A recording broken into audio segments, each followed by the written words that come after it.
આપણે સ્વામિનારાયણ ભગવાનના આશ્રિત છીએ. હવે જુઓ, આપણા પતિ સ્વામિનારાયણ ભગવાન સમજી રાખો. આપણે જુઓ, એક અને માત્ર એક નિષ્ઠા, ઉપાસના, આશરો, શરણાગતિ, પતિવ્રતાની ભક્તિ એ સ્વામિનારાયણ ભગવાનની. હવે તમને કહું સાંભળો. હું પહેલેથી લઉં. દિવાળી આવે એટલે પછી બેનકોટ એ ગોવર્ધન પૂજા છે. ભાઈ બીજ આવે યમ દ્વિતીયા, બરાબર. પછી આવે કાર્તક મહિનો પૂરો થયો, સમજો. માગશર મહિનો આવ્યો, મહા મહિનો આવ્યો, પોષ મહિનો આવ્યો, મહા મહિનો આવ્યો. આમાં જે જે ભગવાનના કોઈ અવતારોના દિવસો આવતા હોય તો આપણે એ ઉજવીએ છીએ. ચૈત્ર મહિનો આવ્યો, બરાબર. તો આપણે હજી ચૈત્ર પેલા ફાગણ મહિનો આવ્યો. તો ફાગણ મહિનામાં ફાગણ વધી પડવો ત્યારે નરનારાયણ જયંતિ છે. આખો સંપ્રદાય ઉજવે છે. આપણે કોઈ અવતારોને ગૌણ કરતા નથી, કોઈ અવતારોની નિંદા કરતા નથી, કોઈ અવતારોની ટીકા કરતા નથી, કોઈ અવતારોનું ઘસાતું બોલતા નથી, કોઈ અવતારોની આપણે બીજી હળવી વાત કરતા નથી. નરનારાયણ જયંતિ ઉજવીએ છીએ ધામધૂમપૂર્વક, બરાબર. પછી આવ્યો ચૈત્ર મહિનો. તો ચૈત્ર મહિનામાં રામચંદ્ર ભગવાન પ્રગટ થયા. આખા સ્વામિનારાયણ સંપ્રદાયમાં બપોરે 12 વાગે એમને આરતી ઉતરે છે. બોલો, આપણે એમને ઉત્સવ કરીએ છીએ. સમજો. તો આપણે નિષ્ઠાન ખુમારી તો આપણી પતિ સ્વામિનારાયણ ભગવાન જ હોય છે. હા, જેને આપણે માનીએ છીએ, નથી માનતા એમ નહીં. કોઈ અવતારોની નિંદા આપણે કરતા નથી, કોઈ અવતારોની ટીકા આપણે કરતા નથી. આપણે તો બધા અવતારો આપણે માટે આવકાર્ય છે. બધા અવતારોનું આપણે સ્વાગત કરીએ છીએ. કૃષ્ણ જન્માષ્ટમી આવે, બરાબર. શ્રાવણ વદી અષ્ટમી ધામધૂમપૂર્વક ઉત્સવ થાય છે. ધામધૂમપૂર્વક ઉત્સવ થાય છે. આ હું અમુક લોકો છે ને સ્વામિનારાયણ ભગવાનના વિરોધીઓ છે ને, બધા બહારના નહીં અંદરના, સ્વામિનારાયણ ભગવાનને અડધો દોરો ઊંચો થવા દેતા નથી એવા જે વિરોધી કટ્ટરવાદીઓ સત્સંગની અંદર રહેલા, હા, તિલકચાંદલો કરનારા, એને હું આ કહું છું. હા, બરાબર. એ સ્વામિનારાયણ ભગવાનને એક દોરે ઊંચો ન થવા દે. હા, એ કટ્ટરવાદીઓને આપણે બધા અવતારોના ઉત્સવ કરીએ છીએ. પછી આવે છે વૈશાખ મહિનો. તો વૈશાખ મહિનામાં નૃસિંહ જયંતિ, સંધ્યા સમયે આરતી કરીએ છીએ અને આખો દિવસ નિરાહાર ઉપવાસ કરીએ છીએ. ભાદરવા મહિનામાં, હા, હમણાં આવે છે, 2 દિવસ પછી આવે છે, બરાબર. વામન જયંતિ, બરાબર. ભાદરવા સુધી 12 એ વામન જયંતિ આપણે ઉપવાસ કરીએ છીએ, બપોરે આરતી કરીએ છીએ. હા, તો ક્યાં આપણે અવતારોની નિંદા કરી, દ્રોહ કર્યો? પણ મારા ઈષ્ટદેવ જે સમાન તો કોઈ નહીં હો. હા, એ વાત તો પાકી. મારા સ્વામી એટલે મારા સ્વામી, મારા ઈષ્ટ એટલે મારા ઈષ્ટદેવ, બરાબર. મારા પતિ એટલે મારા પતિ, એમાં ફેર ન પડવો જોઈએ આપણે. હા, બરાબર. એટલે એ વાત ભગવાન સ્વામિનારાયણે કીધું છેલ્લાનું 38 વચનામૃત. એમાં ભગવાન સ્વામિનારાયણ બોલ્યા, વંદન અને પૂજન અવતારોનું કરો. એકાંતિક ભાવે ઉપાસના કરવા યોગ્ય તો પોતાને જે સ્વરૂપ મેળવ્યું છે ને એ જો.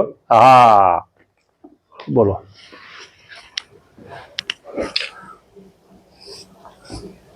હવે ભગવાન સ્વામિનારાયણ જે બોલ્યા ને એ જ બેઠા શબ્દ તમને સંભળાવી દઉં, સમજાને.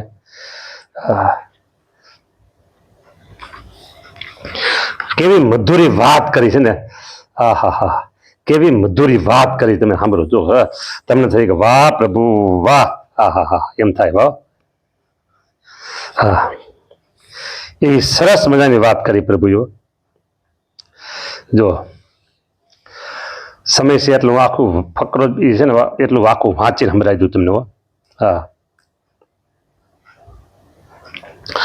માયાના મહારાજ પોતે વાત કરે છે, માયાના કાર્યમાંથી ઉત્પન્ન થયા જે આકાર માત્ર તે સર્વે મિથ્યા છે. કેમ છે? એ સર્વે આકાર કાર્ય કરીને નાશ પામે છે. માયાના કાર્યમાંથી કોઈ પણ ઉત્પન્ન થયું, અત્યારે હાલની તકે તમે જુઓ, દુનિયામાં નજર ફેરવો, દુનિયામાં નજર ફેરવો, બરાબર? એક જગ્યાએ એક હવેલીમાં રંગકામ ચાલતું હતું અને જેની હવેલી હતી ને એ રંગકામ કરનારાને સૂચના આપ્યો, અચ્છા બઢિયા રંગ કરના, અચ્છા બઢિયા રંગ કરના. બરાબર?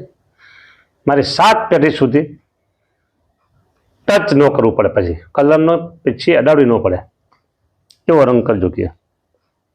વાત ઘણી મોટી છે. 7 પેઢી, 8મી પેઢી કલર કરવું જ પડે ને.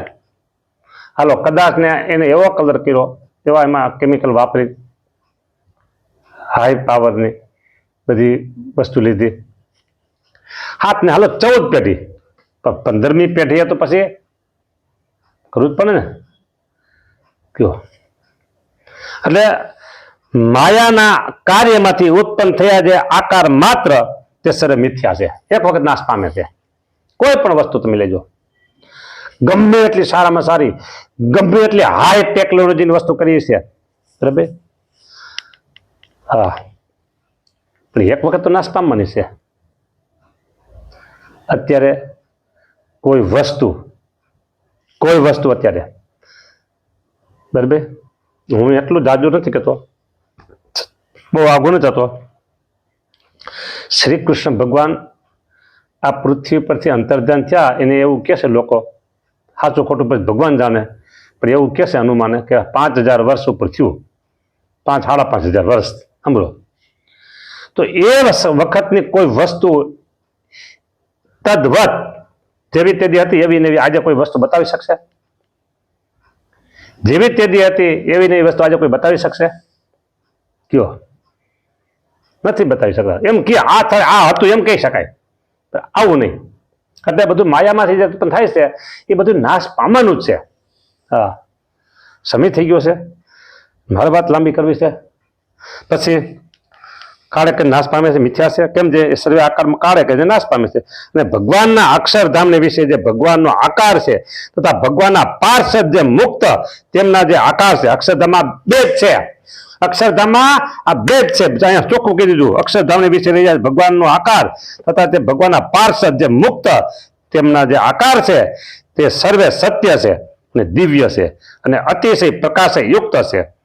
અહીંયા એવું ન કીધું કે આ અવતારો છે ને આવડા છે ને આ છે, કાંઈ ન કીધું, બરાબર? મુક્ત ભગવાન બે જ છે. અને ભગવાનનો જે તે આ મુક્તનો જે આકાર તે પુરુષના જેવો દ્વિભૂત છે અને સચ્ચિદાનંદ રૂપ છે. અને તે અક્ષરધામને વિશે રહ્યા જે ભગવાન, એ જે ભગવાન ને ભગવાન તે મુક્ત પુરુષ તેમને દિવ્ય એવા જે નાના પ્રકારના ઉપચાર કરે તેને કહે સેવા થકા ને તે મુક્ત પુરુષને પરમ આનંદ ઉપજાવતા થકા સદા વિરાજમાન છે. મુક્ત પુરુષને આનંદ ઉપજાવે છે. ઓહો, ત્યાં બીજું કોઈ નથી, ફક્ત અને ફક્ત બે જ છે. હા, ફક્ત અને ફક્ત ભગવાન સ્વામિનારાયણ છે અને બીજા એના આનંદ મુક્તો છે, બસ, બીજું કોઈ નથી. જે અક્ષરધામમાં પરમ આનંદ ઉપજાવે થકા વિરાજમાન છે. એવા સર્વોપરી આવી ગયો, સર્વોપરી શબ્દ આવી ગયો. એવા જે સર્વોપરી પુરુષોત્તમ ભગવાન તે જ, એટલે બીજા કોઈ નહીં, દયાએ કરીને જીવોના કલ્યાણને અર્થે આ પૃથ્વીને વિશે પ્રગટ થયા થકા સર્વજનના નયન ગોચર વર્તે છે. લ્યો, સર્વજનના નયન ગોચર, નયન ગોચર એટલે આંખને સામે દેખાય એવા. લ્યો, નયન આંખ, ગોચર સામે દેખાય એવા વર્તે છે. પછી કે તમારા ઈષ્ટદેવ છે. વાત ભગવાન સ્વામિનારાયણ પોતે કરે છે, સામે બેઠા છે આપણે. જો તમારા ઈષ્ટદેવ છે અને તમારી સેવાને અંગીકાર કરે છે એવા જે પ્રત્યક્ષ પુરુષોત્તમ ભગવાન, પ્રત્યક્ષ કોને એવું કહેવાય? વાત કરે એ પોતે. પ્રત્યક્ષ પુરુષોત્તમ ભગવાન તેના સ્વરૂપમાં અને અક્ષરધામની વિશે રહ્યા છે ભગવાન તેના સ્વરૂપમાં કાંઈ પણ ભેદ નથી, એ બે એક જ છે. એવા જે અને વાતો કરે છે પ્રત્યક્ષ પુરુષોત્તમ ભગવાન તે અક્ષરાદિક સર્વના નિયંતા છે, અક્ષર આદિક સર્વે મુક્તોના નિયંતા છે. ઈશ્વરના પણ ઈશ્વર છે ને સર્વ કાળના પણ કારણ છે અને સર્વ પરિવર્તે છે. અને હવે કે છે સર્વ અવતારના અવતારી છે ને તમારે સર્વેને એકાંતિક ભાવે કરીને ઉપાસના કરવા યોગ્ય છે. અને આ ભગવાનના જે પૂર્વે ઘણા અવતાર થયા છે તે પણ નમસ્કાર કરવા યોગ્ય છે અને પૂજવા યોગ્ય છે. આવી ગયું વાત. આમાં ક્યાંય અવતારોને આપણે ગૌણ કે નાના કે અવતારોને આપણે એના બે હળવા શબ્દો બોલવા કે નિંદા કરવી ક્યાંય આવતું નથી. આ ચોખ્ખું કહી દીધું, આ બધા અવતાર એના છે, બરાબર, નમસ્કાર કરવા અને પૂજવા. લ્યો, આથી મોટી વાત બીજી હોય કઈ? દુનિયામાંથી મોટી વાત બીજી ન મળે. હા, એવી આ વાત પુરુષોત્તમ નારાયણની પાવરફુલ ખુમારી ભરી વાત છે. પાવરફુલ વાત છે, પાવરફુલ વાત છે, સમજાને? ખુમારીની વાત છે ભાઈ. જો તમને કહી દઉં, ટૂંકમાં કહી દઉં, સમજાને? સાંભળો તમે. ઘણી વખત કહું છું, કહી દઉં. જે વસ્તુ જે ખાધી હોય એનો ઓડકાર આવે કે ન આવે, બરાબર? લહણ અને ડુંગળીના ભજીયા ખાધા હોય એ આજુબાજુ બધું ગંધાય, ઓડકાર ખાય કે બધું કરી નાખે એવું, બરાબર? પણ જલેબી ને હાટા એનો જે ઓડકાર, અમીનો ઓડકાર કહેવાય. તો શું અમીનો ઓડકાર કહેવાય? એમ ભાઈ, આ જે મોટા પુરુષો પાસેથી જલેબી ને હાટા ખાધા છે ને એનો ઓડકાર તમને મળે છે. એનો ઓડકાર તમને મળે છે ભાઈ. આની વાત છે, ખુમારીની વાત જુદી, સમજાને? હા, અને ખુમારી વગરનું જીવન જીવવું એ તો બધે શું છે? હા, એ વાત એવી છે કે બળદને નાક ને મોડો કાઢી નાખે પછી બિચારો ગઈઢો બળદ થઈ ગયો હોય, પછી એ જે ખવાય એટલો ખાતો હોય, દુબળો થઈ ગયો હોય, એ ખુમારી વગરની વાત પછી એવી છે. હા, અને વઢિયારા બળદ હોય એ તો બાપો કે ઉપડતા હોય એને ખાવા ખાણ બધું આમ જોરદાર બધું મળતું હોય, સમજાને? એ બળદ હાલતા હોય એની ખુમારી જુદી છે. ઓલો બિચારો માન ડગલા ભરતો હોય, પછી શું છે, ખાવાય એટલું પૂરું મળતું ન હોય, દાંત મોટા વધ્યા ન હોય. આવી બધી વાતો છે. એટલે ખુમારી પુરુષોત્તમ નારાયણની, કારણ કે આપણે અમૃતના ઘૂંટડા પીધા છે, મોટા સદગુરુ પાસેથી અમૃતના ઘૂંટડા પીધા છે, એ અમૃતનો વડકાર આજે તમને મળે છે. હા, જય સ્વામી નારાયણ. લ્યો હાલો, આ વાત બધી કહી દીધી તમને કેવી હતી.